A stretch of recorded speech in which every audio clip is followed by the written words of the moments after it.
Alright, here we go. This is Mr. Allard again with my 7th grade, another A+ Social Studies production with our flip lesson here on YouTube. We're going to be looking at comparing the colonies. Alright, let's take a look at our first colony, Massachusetts. This was followed by the tag team champions of William Branford, who led the Pilgrims, and John Winthrop, who led the Puritans. Alright, most of these settlers who were coming to Massachusetts were Puritans. They were seeking religious freedom, but like we talked about in class, ironically, they didn't allow too much religious freedom in their colony. Alright, if you were not Puritan, you were going to get kicked out, and we'll talk about some people who did that in just a few seconds. The climate, much like the New England climate as a whole, very harsh winters, lots of forests, good ports, lots of coastland. Economic, these people were using lumber, they were shipping, they were fishing, they were whaling, lots of different things, but most of the stuff had to do with shipping and trading. The sea was the big important. They were a very democratic government. They had town meetings and things like that, as we talked about, but a lot of their laws came from their religious background, and their religion was strictly Puritan. They didn't really mess around with any other religions. Let's keep going through the New England colonies here. This is Rhode Island. Roger Williams and Anne Hutchinson. They were kind of two folks that were kind of taken out of the Puritan church, didn't like some of the teachings, felt it was a little strict, especially thinking that Anne Hutchinson could be somebody who could preach and be a church leader. They're Puritans. They wanted some more religious freedoms. Rhode Island as a colony was, again, the rocky woodlands of New England. Cold winters, hot summers, but as you can kind of see if we look at Rhode Island down here, all right, it is lots and lots of coastline, all right, again, economic, lumber, fishing, whaling, shipbuilding, all of that stuff that is going to kind of be in New England. They were self-governing, all right, again, a little bit with the democratic, they had their assembly and things like that, and they did allow for some religious freedom. There was mostly Puritans in Rhode Island colony, though. Connecticut, founded by Thomas Hooker. All right, again, another Puritan who was part of the John Winthrop Church but didn't really see eye to eye. He was kind of more of an economic type guy. He wanted more land, so they went into Connecticut and formed the Connecticut colony. Climate, pretty much the same. Lots of forests, lots of sea coast, cold winters, warm summers. All right, all of that stuff that led the New England colonies to be economically trading and shipping colonies. All right. Their government, again, was self-governing, and they were a Puritan government, or Puritan religion, I guess I should say, meaning they were pretty strict, but they were looking more so with that economic eye to make a little bit more money. All right, let's shift to the middle colonies, and we are in the New York colonies.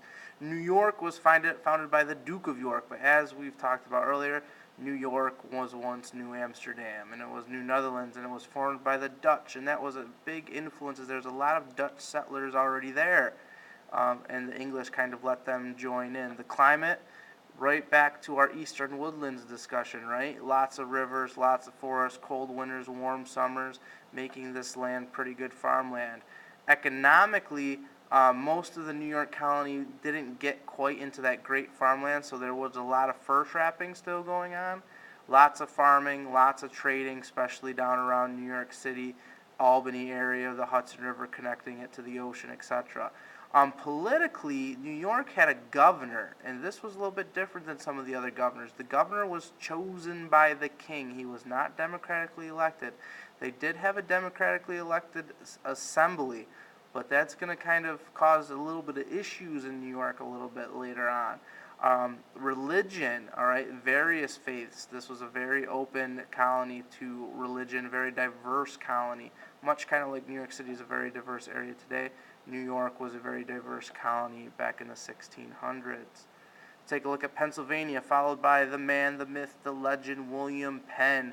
The settlers were mostly Quakers, but the Quakers were pretty open-minded and allowed for lots of other Europeans to join as well. The climate was cold winters and warm summers. They had very fertile soil, all right, which mean, Pennsylvania, one of the big colonies in the breadbasket colonies. Because of that fertile soil, because of that warm summer, that cold winter, lots of moisture in the ground, This was a farming colony. Lots of farming, lots of trading, lots of lumber being pushed through. They had a political assembly. The Quakers believed in an assembly, and they believed in allowing religious freedom, right? That was the reason why Penn and his followers came out to Pennsylvania, so they felt that they should not take religious freedom away from anyone who wanted to be in Pennsylvania. All right, Maryland, founded by Lord Baltimore, a city named after him, big city called Baltimore. Again, this was settled by Catholics looking for religious freedom. Now, looking at this, we should kind of notice a trend. We talked about this in class. The colonies became a little bit of a dumping ground for England, and this was another group of people that England didn't really want in their country, and they gave them their own colony. The climate, we're getting towards the southern colonies now, so it's going to be hot during the summer, relatively cool during the winters, fertile soil. This was another big farming community, farming colony.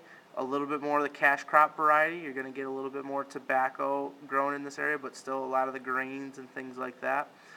Politically, they were self-governing, and religious-wise, they were mostly Catholic, but they did allow religious freedom and people to practice a more Protestant Church of England type of religious base.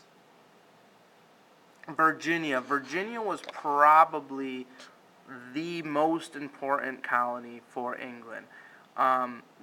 Virginia was about one thing, and it was about making money. I mean, it was founded by a company. That's all you really need to know about Virginia. When you think of Virginia, think of dollar signs. All right? Their settlers were English landowners, and they were investors. Those people that went to Jamestown, those people who survived, went on to become big-time landowners and big-time investors, and their children and their children's children really, really reaped the benefit of that. There's mild winters, there was hot summers, there was fertile soil, which led to a lot of farming, particularly cash crops, particularly tobacco. Tobacco was the number one crop farmed in Virginia, and it grew like grass down there. It was used a lot. The House of Burgesses was really the first political assembly to happen in the whole colonies. It was democratically elected, and they were a group that made laws and passed laws, particularly of colonists, and made laws to govern the colonists. Their religion was Church of England, but this was not a very strict religious company because, again, Virginia was all about making money. It was about investing and kind of cashing in. Georgia, James Oglethorpe, the last of our colonies today. James Oglethorpe was kind of chosen by the king to lead this colony, and look at who the settlers were. Prisoners, that's right. The colony was a dumping ground for people who were in prison in England. And these folks weren't really hard-time prisoners. They weren't murderers or thieves. These were mostly people who owed money, and they were indentured servants. And a big group of them came over, but it didn't really last that long. So after that, lots of landowners and kind of upper-class folks came into Georgia as well. Again, mild winters, hot summers, very fertile soil led to a lot of farming, a lot of cash crops being grown here, particularly rice, indigo, a little bit of tobacco grown as well. They were self-governing, and they were very, very varied with their religion. All right, so now that you've got that done, let's take a look at what we're going to be looking at for our 3-2-1.